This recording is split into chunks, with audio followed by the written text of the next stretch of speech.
Hey there, welcome to the Movie Review Mom YouTube channel. If this is the very first time you found me, yay, I've been waiting for you.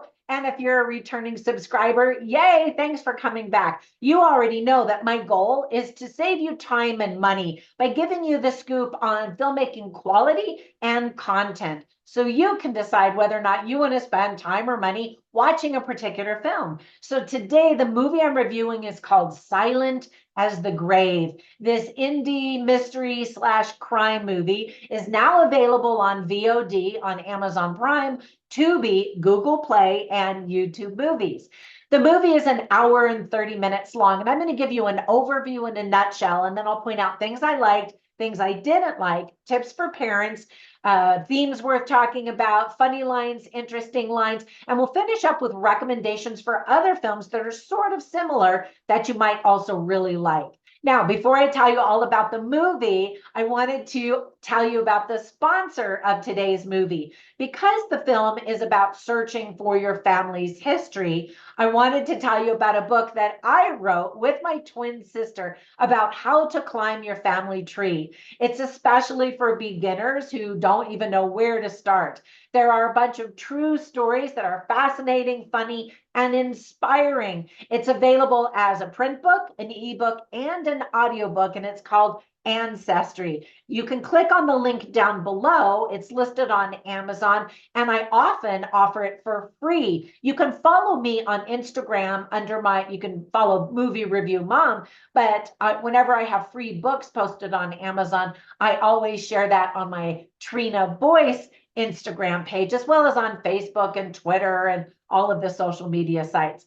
All right, so in a nutshell, the creative and award-winning producer slash co-director reached out to me personally several months ago to invite me to screen his movie.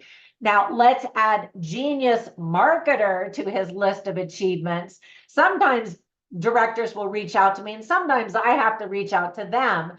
But I was recovering from a surgery, and then I went out of town a few times, and then I got sick. And so I'd never had a good time where I had the energy to watch this movie and really give it justice. And so finally, I was able to watch it. So Brad Podolsky, thank you. And he wins the award for the most patient director. You can learn about his production company at bpvideoplus.com. So this whodunit film has a 100% positive review streak on Rotten Tomatoes for months. That's so impressive. So kudos and congratulations. Brad described the movie as not necessarily a faith-based film, but rather it has a Christian worldview. And I think he said that because he knows that my perspective is from a mom, and a Christian mom at that. But this isn't necessarily a Christian movie. The other co-director is Dan Gremling. This neo-noir story is about a relentless documentary filmmaker, although this is a feature film. The character is a documentary filmmaker. He struggles to unravel the mystery of his uncle's death, but an unknown enemy is intent on keeping the truth buried. Dun, dun, dun. So let me give you some tips for parents. I think young kids are going to be bored. It's mostly adults talking, if you know what I mean. But I think teenagers on up will enjoy it. We have to read text on the screen, so it's helpful if you're old enough to be able to read. There is some bullying portrayed and some violence, obviously talk of death.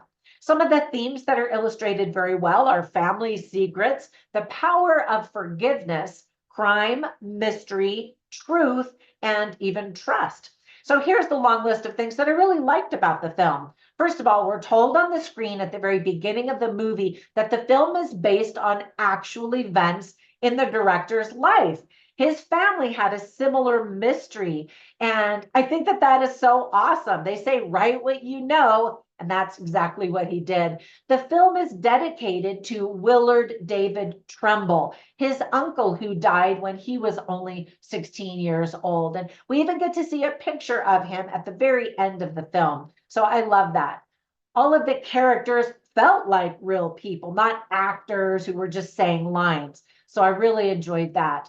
I like that so many new faces filled the cast. The leading roles are performed by Michael Kunicki, Isabella Alonso, Gina Searles, Donna Steele, and Charlisa Anderson. I had never seen any of them perform in anything before, and I like that so many of the roles were for older actors. I especially liked R. Scott Purdy, whose media headshots look exactly like Santa Claus. His character's name in the movie is Crazed Man. So I thought that that was pretty funny. There are some creative camera angles that keep things interesting in the filming itself. And the musical score by Raphael Dargent provides a lot of variety that offers playfulness, intrigue, and tension, especially as the mystery picks up speed in Act Two. The sound effects are entertaining in a good way. And if you love to piece together a puzzle, I think you'll get a kick out of following the clues, trying to figure out what actually happened. There's just enough action to keep you engaged after many long scenes of talking. Now, onto the list of things that I didn't like. And really, I can only think of three things. First of all, some of the acting is pretty wooden. These are amateur actors kind of getting their break. Or as I mentioned, I hadn't seen them in anything else before. And so they're not Hollywood blockbuster quality necessarily. Act One moves pretty slowly as we're introduced to the main characters. And the villain is pretty easy to spot the very first time you see him or her. No spoiler here. Now, whenever I watch movies, I write down funny lines and interesting lines simply to share them with you so you can get a taste for the dialogue, the script writing quality, and all of that. You can see all of them on my written review at moviereviewmom.com. So one of the funny lines is spoken by Donna Steele, and she says to somebody, "I knew you'd be back. You've got that nagging quality about you." And it's meant to be kind of funny. All right. And then an interesting line is spoken by this documentary filmmaker at the end of the movie, not the real director, but the character who plays a documentary. And the whole time he's filming a documentary as he's trying to figure out the mystery. And so he has a big presentation where he's premiering the film. And so he gives a speech to the audience and he says, "This story, it didn't turn out exactly the way I thought it would. It's not about vengeance or even justice, but about empathy and healing." And I love that. I love that slow discovery because you're thinking, who's the murderer? What is which you do find out, but you're thinking, is there going to be a big gunfight at the end and they're going to get revenge and justice? And, again, no spoilers, but that's what this filmmaker's takeaway was, which I thought was kind of cool. Now, whenever I watch movies, I instantly think of other movies that are sort of similar that I want to recommend to you. So if you like this movie, then you'll definitely want to see these. And vice versa. If you've seen these other movies, I think you might like this movie. So the first one I thought of is called Sleeping Dogs. And that's based on the Let Sleeping Dogs Lay or Lie, whatever the cliche is. And I think that movie is so well done. It's a brand new movie that came out maybe just a couple of months ago. I'll queue up my review of that film so you can learn about that and decide if you want to watch it. I liked how it unfolded because you're thinking a certain thing and then slowly you start to see the light and you go, oh, and you realize how clever that title is. Now, fair warning, that one is definitely rated R with lots of brutal, bloody violence. So just saying. And then another one that's kind of a quirky mystery is called The Kid Detective. Not as much blood and gore violence as the last one I just mentioned. And then another one that has really flown under the radar is called Peter 5-8. Now, that one is not really a Christian movie. There is some blood and violence and stuff like that in that film. But there are some Christian elements, specifically the scripture, Peter 5-8 in the Bible, and how it relates to some of the things that happen in the movie, which is kind of clever. It has Kevin Spacey in it, and some people are just dismissing it because of Kevin Spacey's political allegations and all of that. So if you're not interested in the movie because of him, I completely understand.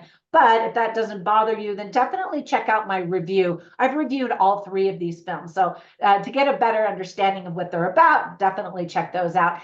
And my goal, as I said, is to help you be able to decide for yourself if you want to watch these films by trying to give you some of that content information. And so if you like my reviews, give them a thumbs up, subscribe, comment down below. I reply to every comment.